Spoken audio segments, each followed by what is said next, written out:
Ya, pemirsa, udang kering atau ebi merupakan salah satu produk hasil laut yang banyak disukai dan dikonsumsi oleh masyarakat.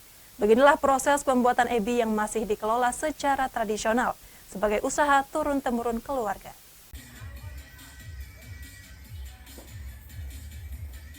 Walau proses pembuatan ebi dapat dikatakan mudah, namun cukup membutuhkan waktu dan cahaya terik matahari. Diawali menyiapkan bahan berupa udang segar yang didapat dari tangkapan nelayan di laut. Sebagai bahan utama, udang yang dibutuhkan tidak memiliki kriteria khusus. Setelah dibersihkan, udang direbus memakai air dicampur garam dengan perkirakan waktu 20 hingga 30 menit. Selanjutnya dijemur di bawah terik matahari hingga udang benar-benar kering. Dapat memakan waktu hingga 1 hari bila tidak terkendala hujan.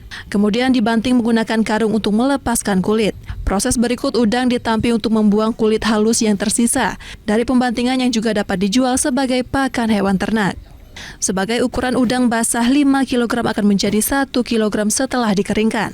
Setelah semua proses udang siap dipasarkan dengan harga Rp50.000 per kilogramnya. Udangnya sendiri itu 1 kilo, dia perbandingannya 5 kilo udang basah itu 1 kilo udang kering.